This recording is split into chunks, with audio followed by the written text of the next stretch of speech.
Ramakrishna Hari. Leads Marathi मित्रमंडळ यांचे विद्यमाने श्रीमद भगवद्गीता निरूपण अहिल्यानगरी निवासी परमपूज्य स्वामी रामकृष्ण क्षीरसागर महाराज यांचे कृपेने आपण निरूपणास प्रारंभ करूया. ब्रह्मानंदम परमसुखदम केवलम ज्ञानमूर्तिम द्वंद्वातीतं गगनसदृशं तत्त्वमस्यादिलक्ष्यम् एकं नित्यं विमलमचरं सर्वधी साक्षिभूतं भावातीतं त्रिगुणरहितं सद्गुरुं तन्नमामि. ओम गुरुर्ब्रह्मा गुरुर्विष्णू गुरुर्देवो महेश्वरः गुरुर्साक्षात् परब्रह्म तस्मै श्री गुरवे नमः. गुरवे नमः. गुरवे नमः. वसुदेवसुतं देवं कंसचाणूरमर्दनं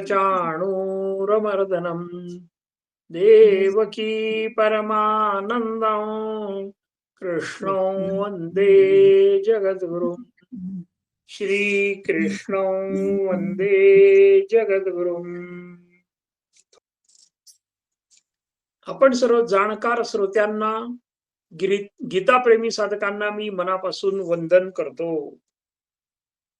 आपल्या सर्वांच्या प्रोत्साहनामुळे गीतेतील काही श्लोकांचा मला भावलेला अर्थ मी केलेल्या अत्यल्प अभ्यासाचे विवेचन करण्याचा आनंद आपण सर्वजण प्राप्त करून या ज्ञानसागराचा अमृतरस घेऊया.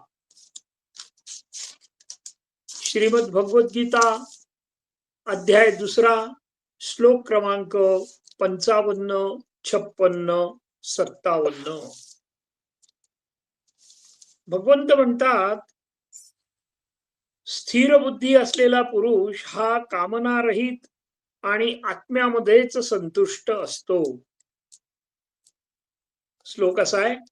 श्री भगवान वाच प्रजहाति यदा कामान सर्वान् पार्थ मनोगतान् आत्मनैवात्मना तुष्टः स्थितप्रज्ञस्य दोच्यते. पुन्हा एकदा.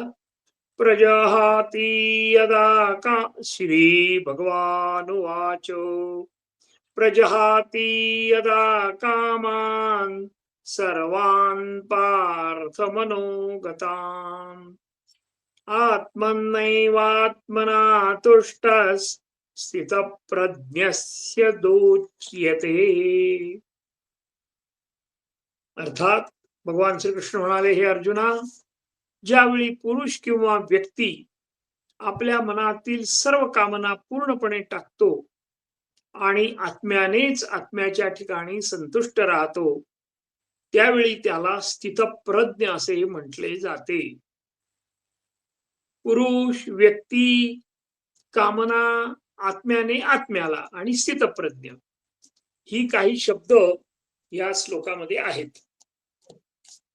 आता मागील आठवड्यामध्ये आपण पाहिले की वैराग्य प्राप्त झाल्यानंतर बुद्धी स्थिर होते, बुद्धी शुद्ध होते, बुद्धी स्वच्छ होते, निश्चल होते. त्यामुळेच परमप्राप्ती होऊ शकते. बुद्धी अस्थिर असल्यास निर्णय क्षमता कमी होते. बुद्धी अशुद्ध असल्यास वाईट कर्म माणूस अविचाराने लगेच करतो. बुद्धी स्वच्छ नसल्यास कोणत्याही घटनेतून, कृतीतून, बोलण्यातून तो चुकीचे अर्थ पटकन काढतो. बुद्धी चलबिचल असल्यास कोणतेही काम पूर्णत्वाला जात नाही. त्याच्या मनामध्ये सारखा विचार असतो, हे करू की ते करू. अशी द्विधा अवस्था सारखी असते. अशा व्यक्ती कोणतेही काम व्यवस्थितरित्या त्वरित मन लावून एकाग्रतेने करू शकत नाही. आता बुद्धी शुद्ध स्थिर न राहण्याचे एकमेव कारण म्हणजे मोह, लालसा आहे. मोह स्वार्थापोटी येतो. विषय भोगणे हेच इंद्रियाचे काम आहे. पण इंद्रियांना संयमित ठेवण्याचे काम हे मनाचे आहे. आपण आता पायरी स्टेप बाय स्टेप म्हणूया, ते पटकन लक्षात येईल. पायरी पायरीने आपण पुढे चाललो आहोत. कसं?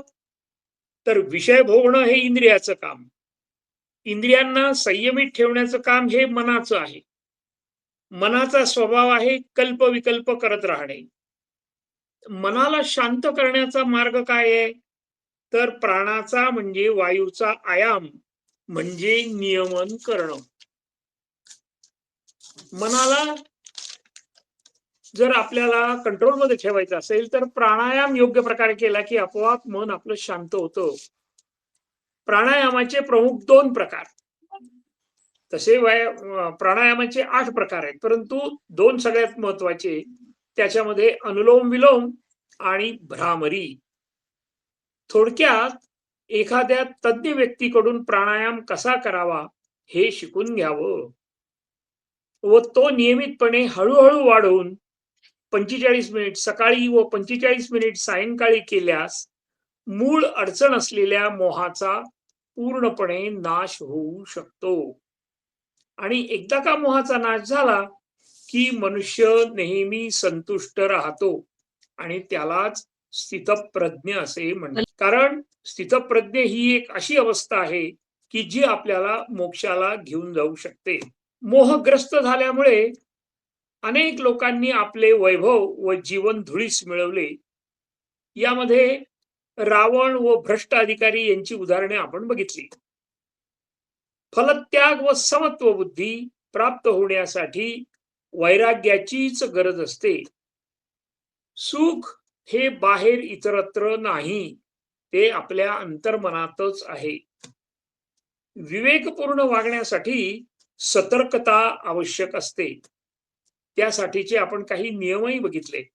उदाहरणार्थ, खोट्या संपत्तीचा बडेजाव नको, सुसंवाद चाणाक्षपणे साधावा, आपल्या कुटुंबासाठी व्यक्तीसाठी मुद्दाम वेळ द्यावा, समृद्ध वेळ द्यावा, क्वालिटी टाइम म्हणतो आपण त्याला तसा, खाजगी आयुष्य पूर्णपणे जपावं, भावनिक गुंतवणूक आपण सावधपणे करावी, गुरुशिवाय ज्ञान नाही याची जाणीव पक्की लक्षात ठेवावी, नेहमी खरं बोलावं, शारीरिक मानसिक व बौद्धिक बलशाली होण्यासाठी विविध प्रशिक्षण तज्ञ संगती कसोशीने वारंवार प्रयत्न करावा व सर्व गोष्टी प्राप्त होण्यासाठी भगवंताची मनःपूर्वक आराधना सेवा उपासना करणं हा एकमेव राजमार्ग आहे.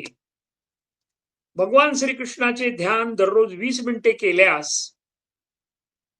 सर्व अडचणी दूर होतात, हेही आपण अभ्यासावे आणि हे अनुभवातून सिद्ध होतं. वेदांनी सांगितलेल्या सर्व कृती कर्मकांड ही श्रद्धेने करावीत, त्यामुळे स्वर्गप्राप्ती होऊ शकते. त्याऐवजी सर्वोच्च परमसुख प्राप्त करून घ्यायचं असल्यास सर्व कर्म परमेश्वराला अर्पण केल्यानेच परमात्म प्राप्ती निश्चित होते. वेदातील एकूण 22,985 मंत्रापैकी फक्त 4 महावाक्यातच वेदांचे सार, तेही आपण पाहिले. काय होते ते 4 वाक्य? तर चैतन्य हेच ब्रह्म, ज्ञान हेच ब्रह्म, ते ब्रह्म मी आहे आणि आत्माच ब्रह्म आहे आणि आत्मा आणि परमात्मा एक आहे. वरील ज्ञान ज्याला पूर्णपणे झाले तो माणूस ब्रह्मज्ञानी होतो. एकदा का माणूस ब्रह्मज्ञानी झाला की त्याला नश्वर संसाराचा मोहच राहत नाही. सर्व जग हे विष्णुमय आहे याची अनुभूती येते आणि त्याला समबुद्धी प्राप्त होते व योगाची पूर्ण सिद्धता प्राप्त होते. यानंतर अर्जुन भगवंतांना विचारतात, स्थितप्रज्ञ पुरुषाची लक्षणे कोणती? तो बोलतो कसा? तो बसतो कसा? तो चालतो कसा हे मला सांगा. तेव्हा संपूर्ण सांख्यशास्त्रातील येणाऱ्या योगाच्या 8 पायऱ्या आपण बघितल्या. त्यामध्ये यम, नियम, आसन, प्राणायाम, प्रत्याहार, ध्यान, धारणा, समाधी याचा अत्यल्प अभ्यास केल्यानंतर मन पवित्र, बुद्धी तल्लख, स्वभाव सरळ, अनन्य भक्तिभाव असल्यास श्रीमद भगवद्गीतेचा व्यवहारात उपयोग आपणास करता येतो आणि आपणास सहज मोक्ष प्राप्त होतो. यामध्ये अतिशयोक्ती नाही. सावधान. आता भगवंत श्रीकृष्णाला क्रमाक्रमाने स्थितप्रज्ञ मनुष्याची लक्षणे सांगण्यास सुरुवात करत आहेत. मनातील सर्व कामना टाकून देऊन आत्म्यानेच आत्म्याच्या ठिकाणी संतुष्ट राहणाऱ्या पुरुषाला स्थितप्रज्ञ असे म्हणतात. मानवी जीवन मुळातच काहीतरी कामना घेऊन आलेला असतो. कारण प्रथमतः मानव जन्म होण्यापूर्वी त्याच्या मागील जन्माचा मृत्यू झालेला असतो आणि मृत्यूच्या शेवटच्या क्षणी जर काही त्याची भौतिक जगातील वासना, इच्छा, आकांक्षा राहिलेली असेल तरच त्याचा पुनर्जन्म होतो. हे आपण मागे बघितलंय. जन्म झाला की अनेक गोष्टींची उपलब्धता असते. एखाद्याचा जन्म झाला त्याच्याकडे काय काय उपलब्ध आहे हो? शरीर आहे, मन आहे, बुद्धी आहे, चित्त आहे, अहंकार आहे व आत्माही आहे. यात पंचमहाभूताद्वारे निर्मित या शरीराच्या काही गरजा त्याही आहेत. मग त्या गरजा कोणत्या? तर प्राथमिक गरजा आहेत, आवश्यक आहेत. जसे अन्न, वस्त्र आणि निवारा. त्यानंतर शरीर जसे वाढेल तसे हे मन, बुद्धी, अहंकार याचीही प्रलब्धता वाढते, समज वाढतो. एकदा का समज वाढली की प्रत्येक जण आपापल्या पूर्वसंस्कारानुसार आपण जे वागतो त्याच्यामध्ये कोणते कोणते फॅक्टर्स आहेत, तर त्याच्यामध्ये पूर्वसंस्कारानुसार, आई वडिलांच्या संस्कारानुसार, भौगोलिक परिस्थितीनुसार विचार करून कामनेचा जन्म होतो.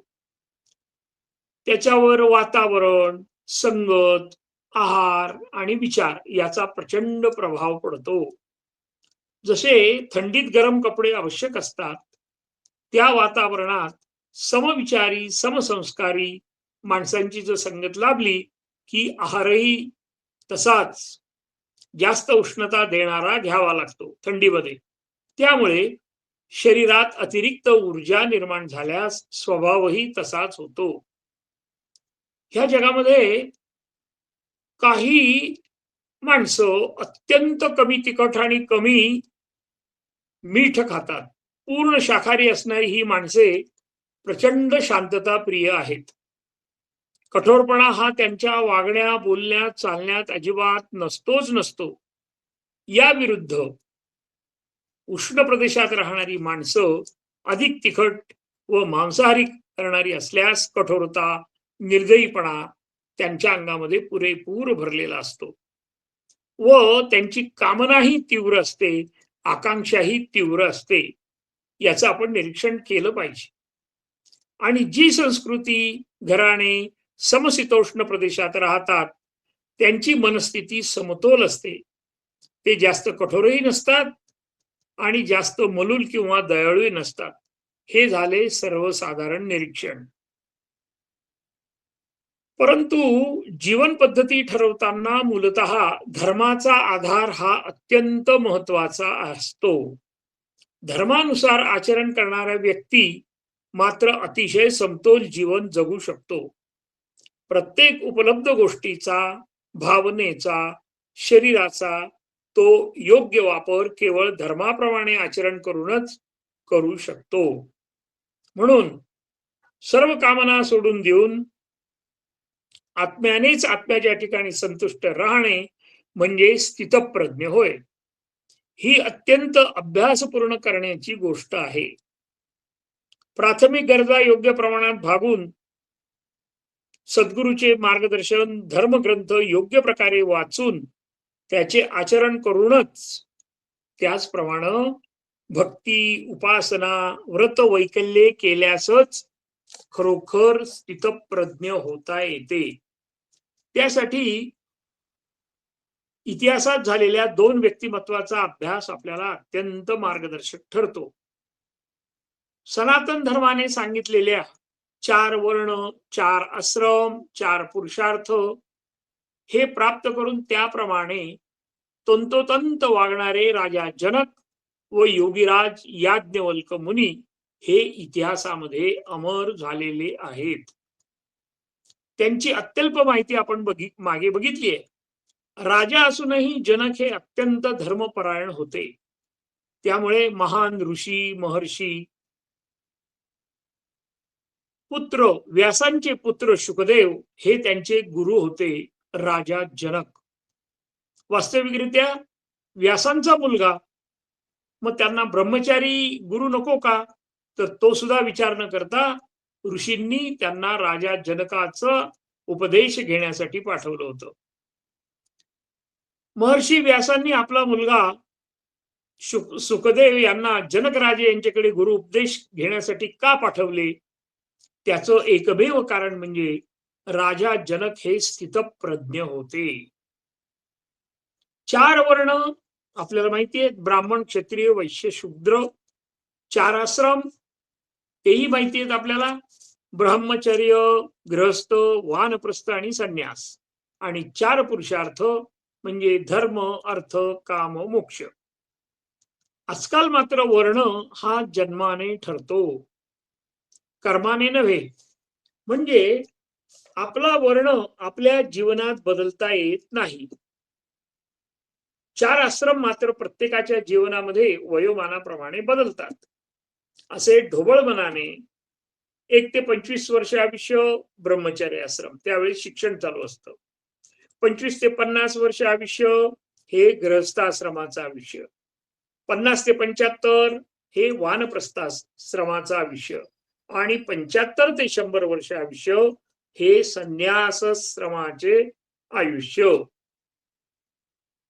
प्रत्येक आश्रमातील कर्तव्ये ठरलेली, नियम ठरलेली, आचारसंहिता ठरलेली, त्याप्रमाणे जो वागेल, अगदी काटेकोर वागेल, त्याप्रमाणे त्याला 4 पुरुषार्थ निश्चित साधणार. 4 पुरुषार्थ कोणते? धर्म, अर्थ, काम व मोक्ष. धर्माप्रमाणे वागणारा भरपूर पैसे मिळवतो, म्हणजे अर्थ संपादन करतो, संसारात मुले धनधान्यांनी समृद्ध होतो आणि शेवटच्या संन्यासाश्रमामध्ये निश्चित मोक्षाप्रत जातो. उदाहरणादाखल योगीराज याज्ञवल्क मुनींचे जीवनचरित्र अभ्यासलं तर खऱ्या अर्थाने ते आपले जीवन सनातन धर्माप्रमाणे जगले. ब्रह्मचर्य आश्रमात त्यांनी सर्व सनातन धर्माचा अभ्यास प्रावीण्याने केला.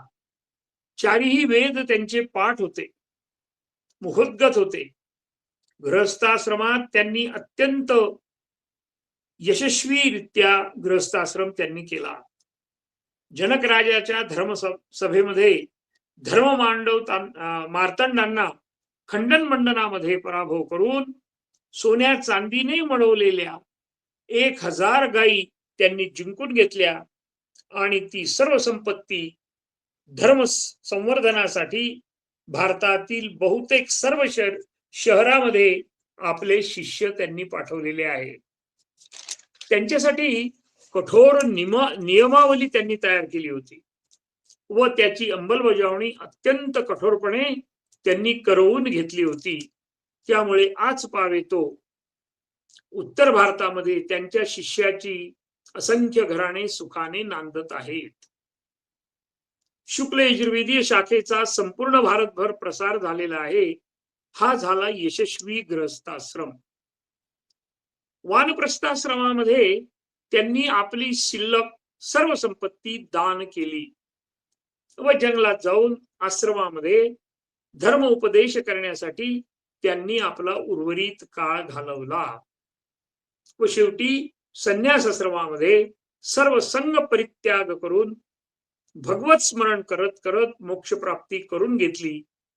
ते एक यशस्वी योगीराज महामुनी याज्ञवल्क म्हणून भारत भूमीवर अमर झालेले आहेत.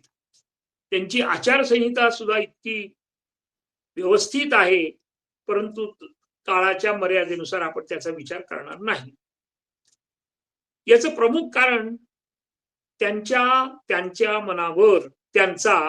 मनावर पूर्णपणे नियंत्रण होते. म्हणूनच गृहस्थाश्रमात त्यांनी आपली बहुतेक सर्व संपत्ती उत्तरार्धामध्ये धर्म संवर्धनासाठी खर्च केली. याचाच अर्थ मनातील संसारासाठीच्या सर्व कामना त्यांनी स्वतःहून नष्ट केल्या होत्या. याच्या आता विरुद्ध स्थितप्रज्ञ नसणारा माणूस कसा असतो? तुम्ही आम्ही सामान्य लोक, आपण नाही, कारण आपण गीतेचा अभ्यास करतोय, आपण निश्चितपणे स्थितप्रज्ञ होण्यासाठी प्रयत्न करतो आहोत. भौतिक संसारात नेहमी काही ना काही प्राप्त करण्याच्या इच्छेने स्थितप्रज्ञ नसणारा माणूस मानसिकरित्या अजिबात स्थिर नसतो. मानसिक तर्कवितर्क, संभ्रम आणि अज्ञानाने निर्माण झालेल्या सर्व प्रकारच्या इंद्रियाच्या तृप्तीसाठी तो सारखा कार्यरत राहतो. इंद्रियाच्या इच्छा कृत्रिम रीतीने आणि जाणीवपूर्वक कधीही थांबवता येत नाही. या कामना, इच्छा नाहीशी करण्याचा एकमेव मार्ग म्हणजे भगवत भक्ती. मनामध्ये कोणतीही शंका न बाळगता पूर्ण आत्मविश्वासाने, सत्संगाने व सद्गुरूच्या मार्गदर्शनाने भगवान श्रीकृष्णाच्या भावनेमध्ये, सेवेमध्ये, नामस्मरणाने सर्व इंद्रियांच्या इच्छा विशेष प्रयत्न न करता हळूहळू निश्चित नष्ट होतात. महान साधू संत निरंतर स्वतःमध्येच संतुष्ट राहतात, समाधानी राहतात, कारण त्यांनी आपण केवळ भगवंताचेच सदा सर्व काळ फक्त सेवक आहोत अशी त्यांची ठाम धारणा असते. आपण सुद्धा आपल्या मनामध्ये ही धारणा निर्माण करायची आहे, हळूहळू करायची आहे. अशा स्थितप्रज्ञ व्यक्तीला नश्वर देहाविषयी व इंद्रियापासून निर्माण होणाऱ्या कोणत्याही वासना, कामना, इच्छा, आकांक्षा नसतात. केवळ तो नेहमी भगवत सेवेमध्ये व सर्वोच्च सुखाचा आनंद घेत असतो. अशी ही व्यक्ती उत्साहितही होत नाही आणि क्रोधितही होत नाही. आत्म्यानेच आत्म्याच्या ठिकाणी संतुष्ट राहणे ही अध्यात्मातील अत्युच्च पायरी आहे. आत्म्याचे स्थान आपल्या शरीरात कोठे आहे याबद्दल अनेक मतभिन्नता आहेत. एक मतप्रवाह आहे आत्मा हृदयात आहे. एक मतप्रवाह आहे आत्मा सहस्राधार चक्र म्हणजे मेंदूच्या वरच्या भागात किंवा टाळूत आहे. व एक मतप्रवाह आहे असा आहे की आपल्या शरीराच्या कणाकणामध्ये आत्मा आहे. आता वेदांच्या मान्यतेप्रमाणे आपण बघायचंय तर आत्मा शरीराच्या हृदयाच्या जवळ आहे. आत्मन म्हणजे आत्मा जो अमर, चैतन्यमय, अविनाशी व शाश्वत आहे, तो ब्रह्माचाच एक अंश आहे. आता आत्म्यानेच आत्म्याच्या ठिकाणी संतुष्ट राहणे ही अवस्था समजून घेण्यासाठी कासव ज्याप्रमाणे आपले सर्व अवयव आत ओढून घेते, त्यामुळे ना त्याला चालता येत ना खाता येत, ते फक्त स्थिरच राहते. म्हणजेच त्याचा इंद्रियांचा त्याला उपयोग करता येत नाही. त्याचप्रमाणे इंद्रियाच्या विषय भोगण्याच्या सवयीस पूर्णपणे नियंत्रणात आणून माणूस आपले संपूर्ण जीवन नव्हे तर प्रत्येक क्षण हा परमात्म्याच्या अनुसंधानामध्ये घालवता येतो. आणि हे कासवाचं उदाहरण भगवंतांनी पुढच्या श्लोकामध्ये सुद्धा दिलेलं आहे. मात्र जीविताच्या रक्षणासाठी व धर्म रक्षणासाठी आवश्यक तेवढा अत्यल्प वापर इंद्रियाचा करून आत्म्याचे ठिकाणी संतुष्ट राहणे याला स्थितप्रज्ञ असे म्हणावे, असे भगवंत श्रीकृष्ण अर्जुनाला सांगतात. आता पुढील श्लोकामध्ये स्थितप्रज्ञ व्यक्तीचे लक्षण सांगताना भगवंत म्हणतात, स्थिर बुद्धी असलेला पुरुष हा दुःखामध्ये उद्विग्न होत नाही, नाराज होत नाही, उदास होत नाही व सुखात असताना तो अजून जास्तीच्या सुखाची हाव करत नाही, लालसा धरत नाही. चांगले हो की वाईट हो, तो आनंदात आणि दुःखात सारख्याच मनोवृत्तीचा असतो.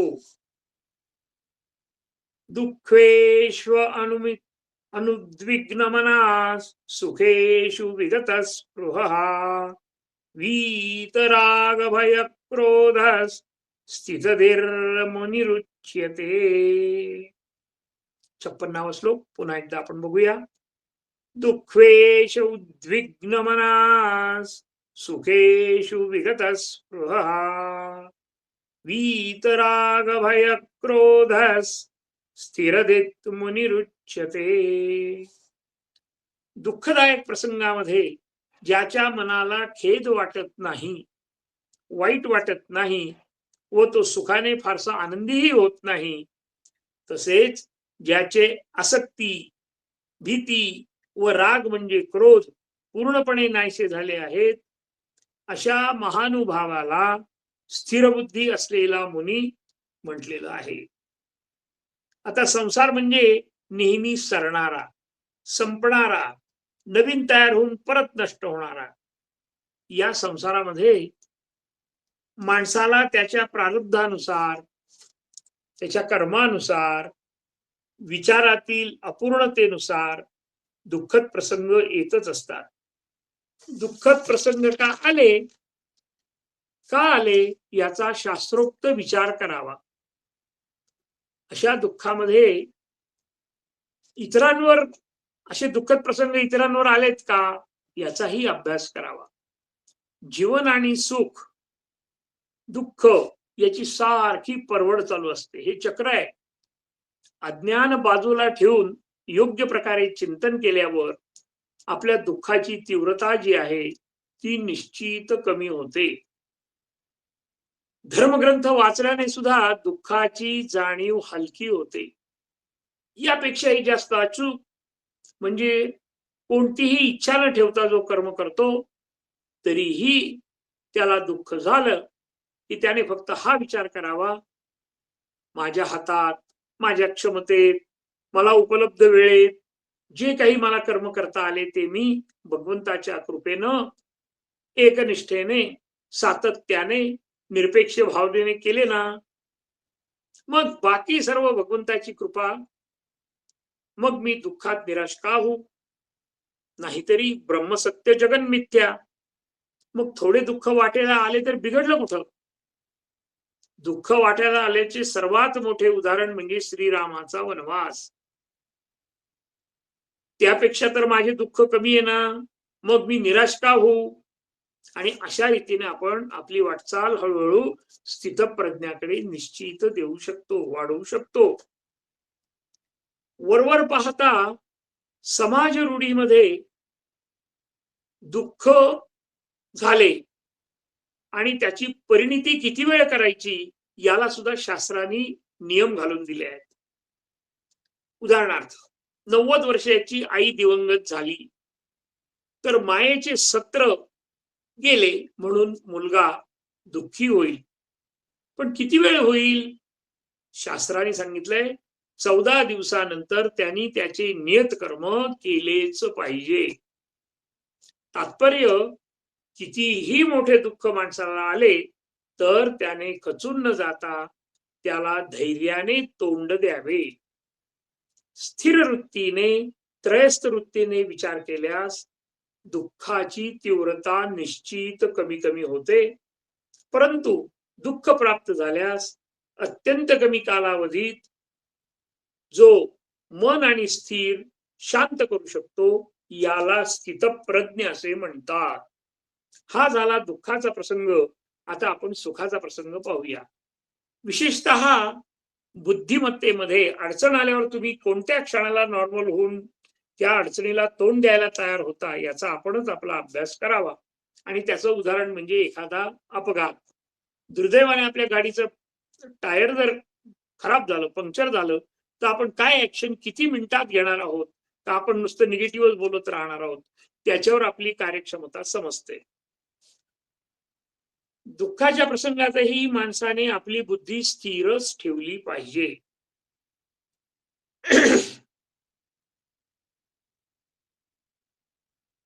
विगत स्पृहा हा शब्द दुसऱ्या चरणात आलेला आहे. त्याचा अर्थ सोलीव सुख. खरे सुख माणसाला धर्माप्रमाणे आचरण केल्यावरच मिळते. अन्य सर्व सुख ही क्षणभंगूर आहेत बरं. हे नेहमी लक्षात ठेवावेच लागेल. कारण आपल्या सुखाच्या संकल्पना ह्या नेहमीच बदलत असतात. धर्माचे अनुष्ठान न करता सुखाची अपेक्षा करायची, याला स्पृहा असे म्हणतात. स्पृहा म्हणजे आनंद रूप चित्तवृत्ती, पण तिला धार्मिकतेची बैठक नसल्यामुळे तो आनंद क्षणभरचा. आता त्यासाठी आपण व्यवहारातलं एक उदाहरण बघूया. आपल्या घरातील एक उदाहरण घ्यायचं ठरलं तर घरात शिरा केलाय आणि दुसऱ्या दिवशी सत्यनारायणलाही प्रसाद केलाय. तोही शिराच आणि आदल्या दिवशी केला होता तोही शिराच. पण पहिल्या दिवसाचा शिरा आणि दुसऱ्या दिवसाचा शिरा होतो प्रसाद. सुखकारक कोणता? तर प्रसाद. कारण त्यात धार्मिक भावना अंतर्भूत आहे, पवित्रता अंतर्भूत आहे. आपण भगवंताचे दास आहोत. सुख व दुःख हे फक्त भगवंताच्याच मर्जीने प्राप्त होते याची ठाम धारणा मनात झाली की सुख आणि दुःख समान वाटतात. सुखाने माणूस हुरळून जात नाही, उतत नाही, मातत नाही. भगवंताची कृपा कधी विसरत नाही. ग्रामीण भागात एक म्हण आहे, श्रीमंती आली तर माजू नये आणि गरिबी आली तर लाजू नये. हाच समत्व भाव, दुसरं काय. आता आपण प्रेम आणि आसक्ती, भीती किंवा भय, क्रोध किंवा राग याविषयीचा प्राथमिक अभ्यास करणार आहोत. प्रेम किंवा आसक्ती केव्हा निर्माण होते हो? तर सहवासाने होते, सुखाच्या लालसेने होते. मन आणि इंद्रियांच्या विषयपूर्तीसाठी अपेक्षा ठेवली रे ठेवली की प्रेम निर्माण होते.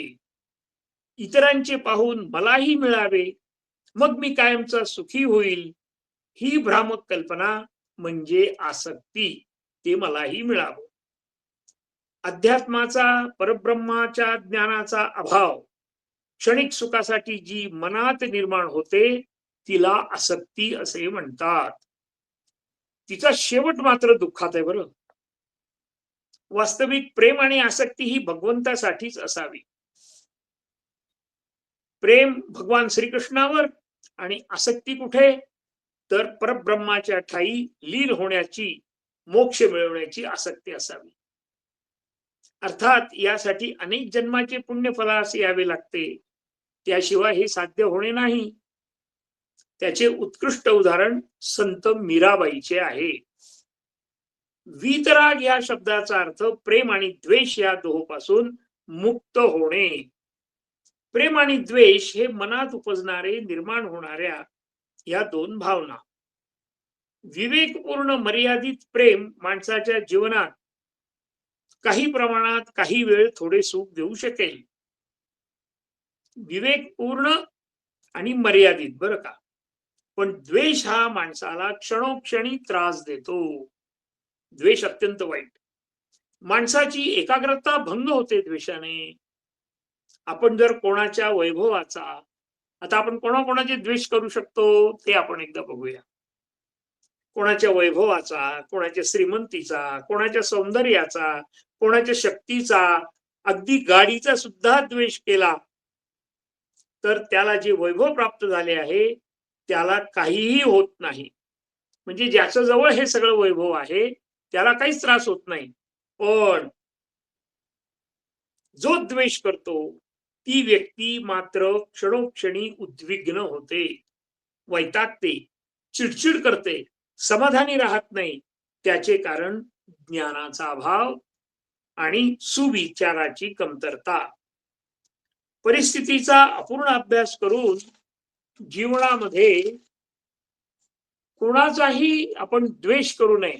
तो आपल्याच नाशाला कारणीभूत ठरतो, प्रगतीला अडथळा ठरतो. बरं, द्वेष करणाऱ्याचे सर्व गणितच बिघडून जाते. तो कधीही संतुष्ट व समाधानी होऊच शकत नाही. उद्या याचा द्वेष कर, परवा त्याचा द्वेष कर, त्याला जे आहे ते आपल्याला मिळालं, मग परत दुसऱ्यांनी काहीतरी घेतलं, वगैरे वगैरे. अशा पद्धतीने तो मानसिकरित्या अत्यंत अस्थिर झालेला असतो. यानंतर भय किंवा भीती म्हणजे काय हो, हे आपण अभ्यास करणार आहोत. भीती एक नकारात्मक भावना आहे. त्यामुळं काल्पनिक धोका, नुकसान, तोटा होऊ शकेल असं सारखं वाटतं. भय हे पूर्णतः काल्पनिक असतं. बरं, भीती शारीरिक भावनिक स्थितीमुळे येऊ शकते, मग ते खरे असो की काल्पनिक. आणि हे कशामुळे होतं, तर काल्पनिक अभ्यासाचा, आत्मविश्वासाचा, एकनिष्ठतेचा अभाव, स्वार्थी मनोवृत्ती असल्यावर अनुभव येत नाही, दुसऱ्यास मदत करण्याच्या सवय नसल्यामुळे, आंतरिक समाधान नसल्यामुळं माणसाला धैर्यच राहत नाही. आणि हे सगळं मेंदूत होतं, आपल्याला माहिती आहे की. म्हणून दान करावं असं सगळ्या धर्मांनी सांगितलंय. त्यामुळे व्यक्ती नेहमी भयग्रस्त राहते. भीतीने आत्मविश्वास, कार्यक्षमता, सुविचार, निर्णय क्षमता यावर विपरीत परिणाम होतो. शारीरिक परिवर्तनही घडते. कसं काय, तर भीतीने पाय थरथर कापतात, हृदयगती वाढते, घाम येतो, मन बेचैन होतं, जसा अर्जुनाला आला होता, इत्यादी. मंत्र किंवा रामरक्षा सारख्या मंत्रांनी भीती कमी होऊ शकते. असे खूप अनुभव आहेत, त्याबद्दल आपण नको बोलायला आता. आता आपण क्रोधाबद्दल थोडी माहिती घेऊया. कोणत्याही इच्छिलेल्या, आवडलेल्या वस्तू मिळाली नाही की मग ती वस्तू मिळवण्याचे सामर्थ्य आपल्याकडे आहे अशी भ्रामक कल्पना करून जे मन आणि चित्त उसळते त्याला क्रोध किंवा राग म्हणतात. पुन्हा एकदा बघणार आहोत. एखादी इच्छिलेली वस्तू आपल्याला मिळाली नाही आणि ती मिळण्याचे सामर्थ्य आपल्याजवळ आहे अशी भ्रामक कल्पना करून आपलं मन आणि चित्त बेचैन होतं, त्याला क्रोध किंवा राग म्हणतात.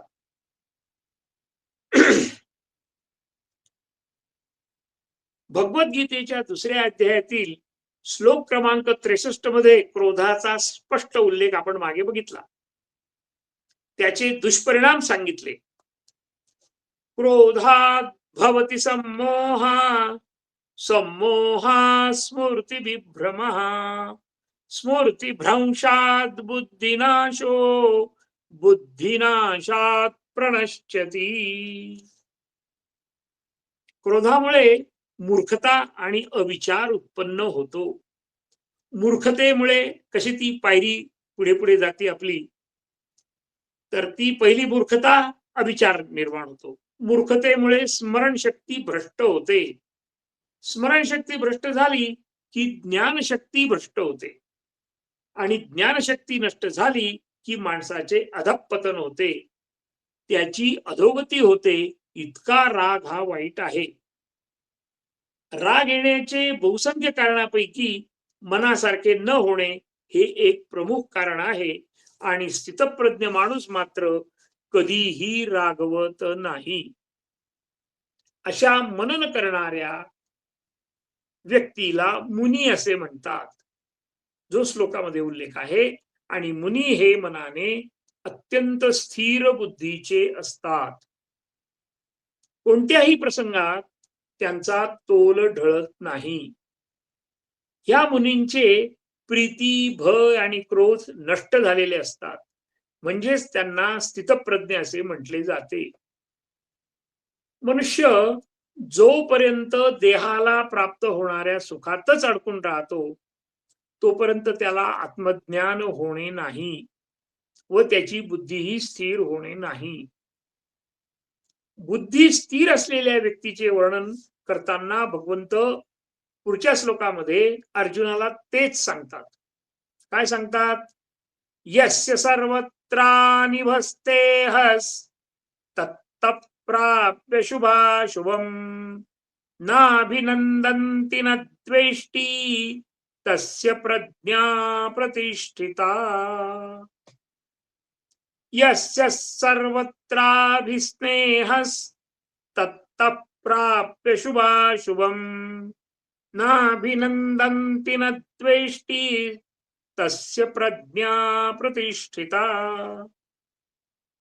अर्थात जो पुरुष सर्व बाबतीत स्नेह शून्य असतो, तो शुभ घडले काय अशुभ घडले काय त्याचा त्याच्या मनावर काही परिणाम दिसून येत नाही. तो आनंदीही होत नाही किंवा तो कोणाचा द्वेषही करत नाही. म्हणजे त्याची प्रज्ञा स्थिर झाली असे समजावे.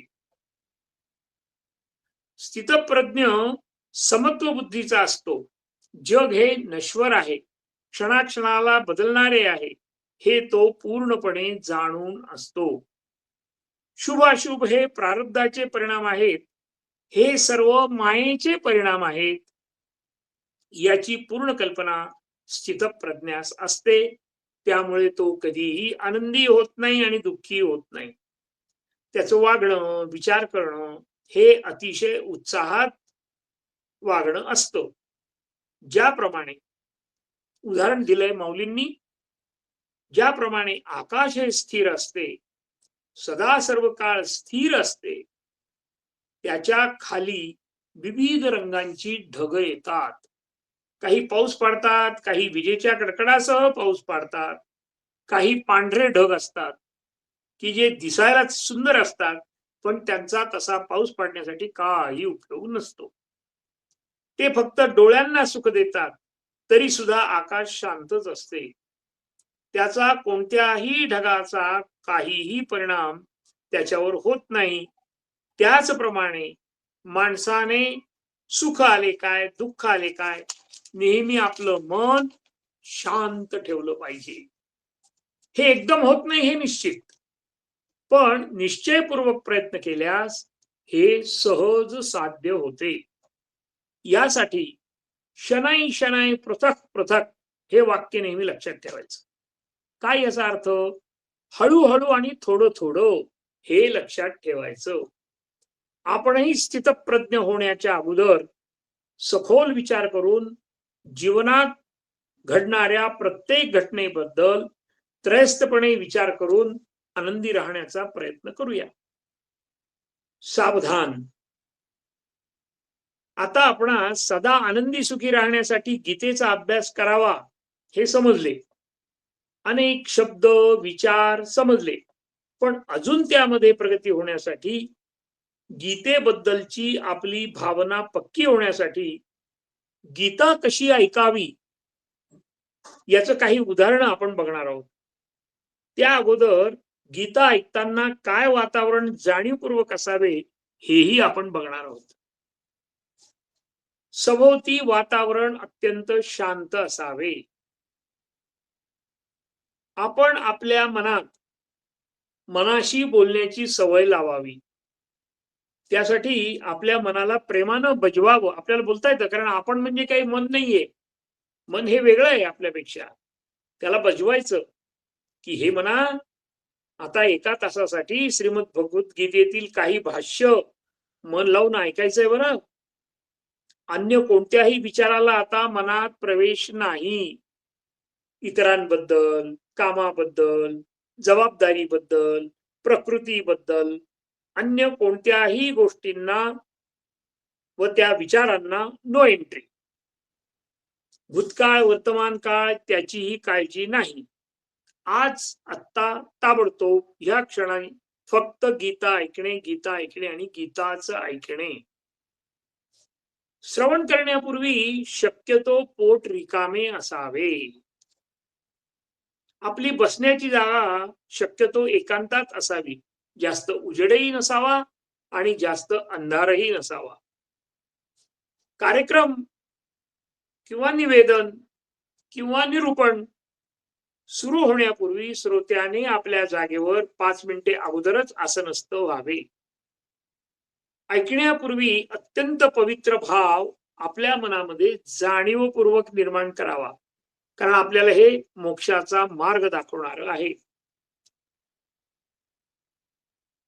श्रवण करण्यापूर्वी काही वाक्यांचा उच्चार करून अर्थ समजावून घेऊन ते हृदयाच्या कप्प्यात जपून ठेवावे. आणि ही महावाक्य आहेत, आपल्याला माहिती आहेत सगळी महावाक्य. अहम ब्रह्मास्मी, मी ब्रह्म आहे, मी भगवंताचाच अंश आहे. ब्रह्मसत्य, जगन्मिथ्या.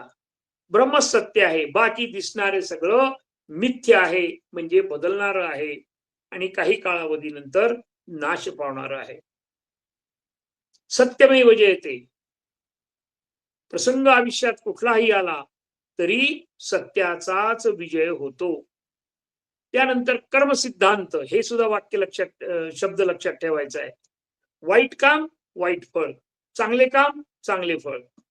सत्सत विवेक बुद्धी, प्रत्येक क्षणी काय करायचं, काय टाकायचं, काय घ्यायचं याची सतर्कता आणि सावधपणा. आणि शेवटी सर्वात महत्वाचे शब्द हे ब्रह्म आहे. शब्द हे ब्रह्म आहेत. ब्रह्माचे 14 प्रकार आहेत, ते आपण यथावकाश बघू. पण आता फक्त एवढंच लक्षात असू द्या की शब्द हे ब्रह्म आहे आणि वक्त्याच्या वाणीतून, बोलण्यातून येणारे शब्द हे ब्रह्म आहेत. त्यामुळं मी आता शब्द ब्रह्माच्या समुद्रात आहे. मग जास्तीत जास्त ज्ञान मी कसे प्राप्त करील याचा कटाक्ष असावा. दासबोधामध्ये रामदास स्वामी म्हणतात, श्रवणे घडे चित्तशुद्धी, श्रवणे होय दृढ बुद्धी, श्रवणे तुटे उपाधी अभिमानाची. श्रीराम. संत सज्जन हो, केवळ ऐकल्याने म्हणजे श्रवणाने जीवनातील अवघड गोष्टी सहज सुलभतेने साध्य होतात. मग त्या अध्यात्मातील असो की भौतिक संसारातील असो. समर्थ म्हणतात, श्रवणाने चित्तशुद्धी होते. चित्तशुद्धी म्हणजे मागील घटनांचे वाईट विचार, संदर्भ, आठवणी नष्ट होतात. सर्व प्राणी मात्रामध्ये भगवंताचाच वास असतो, म्हणून आपण किडा, मुंगी, माणूस, हत्ती, निसर्ग यांचे बद्दल समभाव बाळगतो. आपले विचार संकुचित न राहता आकाशाप्रमाणे विशाल आपोआप होतात केवळ श्रवणाने. दृढबुद्धी म्हणजे काय? तर दृढबुद्धी म्हणजे संकल्पात्मक बुद्धी, ताकदवान न बदलणारी, निर्णयाबद्दल ठामपणे वागणारी अशी जी बुद्धी, तिला दृढ बुद्धी असे म्हणतात. आणि आता उपाधी म्हणजे काय हो, समर्थांनी आपल्या ओवीमध्ये सांगितलेलं. तर एकाग्रतेने श्रवण केल्यानंतर अभिमान हळूहळू नष्ट होतो. अभिमान हा विषय असा आहे की त्यासाठी अनेक व्यक्ती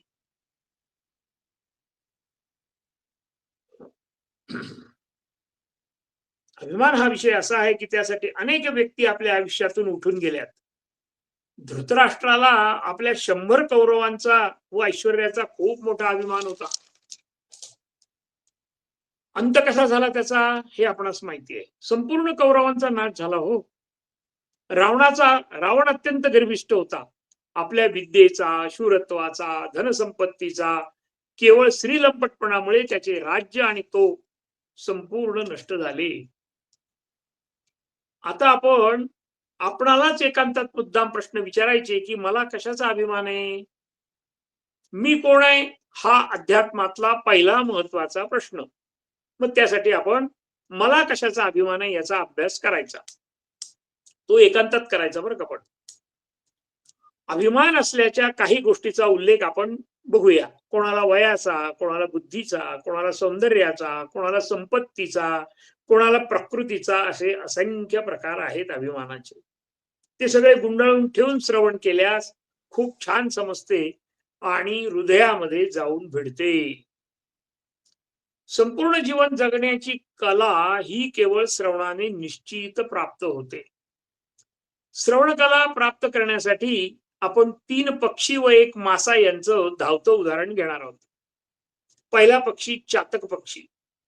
पावसाचं पाणी जमिनीवर पडून न देता वरच्यावर चोचीने घेऊन तो पाणी पितो आणि सारखे आकाशाकडे चोच करून वाट पाहत असतो पावसाची.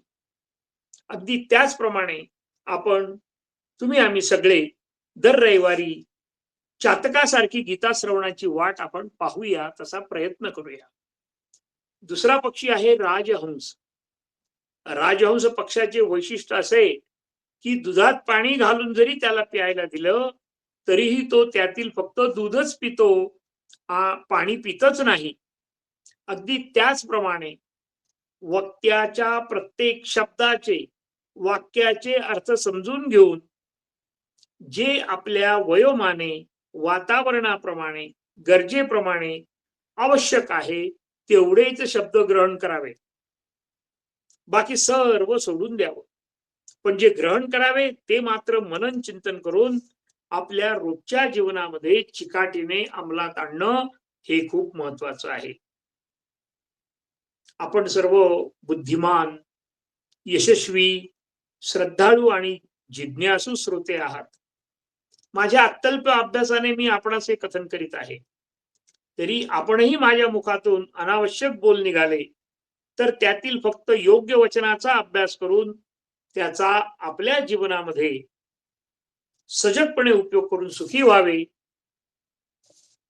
हीच आपल्या चरणी प्रार्थना. तिसरं उदाहरण आहे पोपटाचं.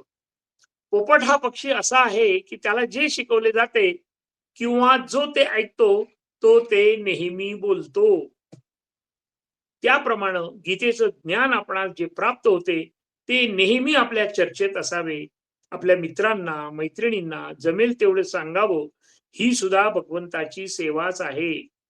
त्यामुळे भगवंताची कृपादृष्टी आपल्याला प्राप्त होते हे निश्चित आहे.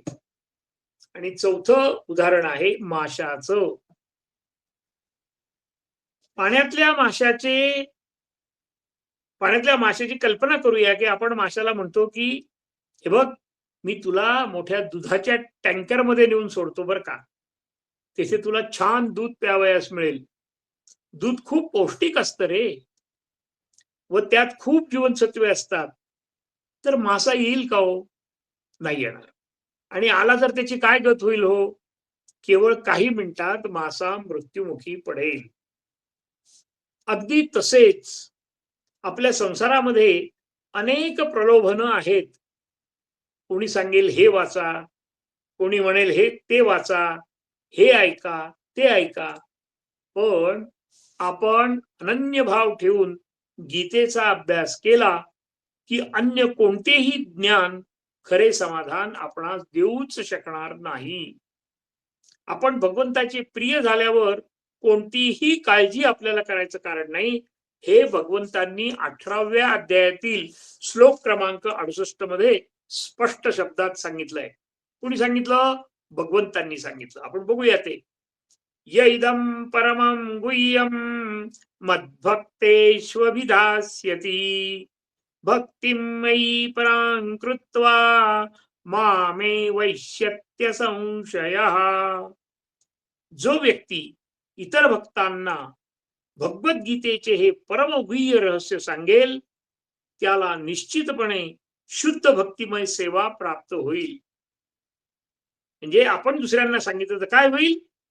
तर शुद्ध भक्तिमय सेवा प्राप्त होईल आणि अंततः ते माझ्याकडे येतील, यात मुळीच संशय नाही, असं भगवंतांनी 68व्या श्लोकात सांगितलंय. म्हणून आपण सर्वांनी श्रीकृष्णांना पुरुषोत्तम भगवान म्हणून स्वीकार केलेलेच आहे. त्यामुळे आपण भक्त आहोत. जो कोणी भगवद्गीतेला यथार्थ रूपामध्ये सादर करण्याचा प्रामाणिक प्रयत्न करतो त्याची माझ्या भक्तीमध्ये प्रगती होईल आणि तो शुद्ध भक्तिमय प्रगती करेल. अशा शुद्ध भक्ती सेवेमुळे तो माझा भक्त निश्चितपणे भगवत धामाला जाईल, म्हणजेच त्याला मोक्ष मिळेल. सावधान.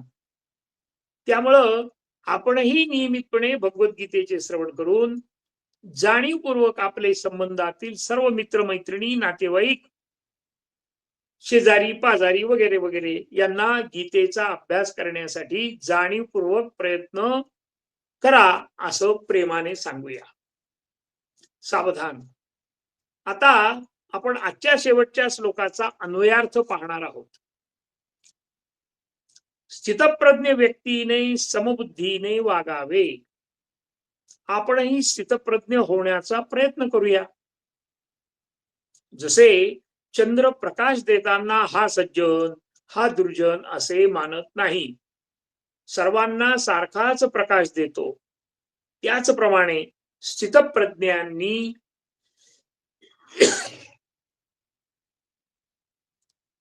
सर्वांशी समबुद्धीने वागावे. स्थितप्रज्ञाच्या ठिकाणी नेहमी समभाव व सर्वाविषयी दयेचा भाव असतो. कोणत्याही वेळी त्याच्या अंतःकरणामध्ये पालट होत नाही. सर्वाविषयी प्रेमळच भावना असते. चांगले काही प्राप्त झाले मिळाले तरी त्यापासून होणाऱ्या आनंदाचा समाधानाचा पगडा त्याच्या मनावर अजिबात बसत नाही व वाईट गोष्ट झाली की तो उदास होत नाही, खिन्न होत नाही. याप्रमाणे जो हर्ष शोक रहित असतो, आत्मज्ञानाने संपन्न असतो, तो स्थिर बुद्धी म्हणजेच स्थित प्रज्ञ आहे असे जाण असे भगवंत म्हणतात. अशा प्रकारे आपणही अर्जुनाप्रमाणे स्थितप्रज्ञ होण्याचा हळूहळू निश्चितपणे प्रयत्न करूया आणि आपले जीवन सार्थक करूया. हरि ओम तत्सत. तत्सत कृष्णार्पणमस्तु. इदन्न मम शुभम भवतु. आता आपण प्रार्थना घेऊया. योगेशं सच्चिदानंदं वासुदेवं व्रजप्रियं धर्म संस्थापकं वीरं कृष्णं वंदे जगद्गुरुं.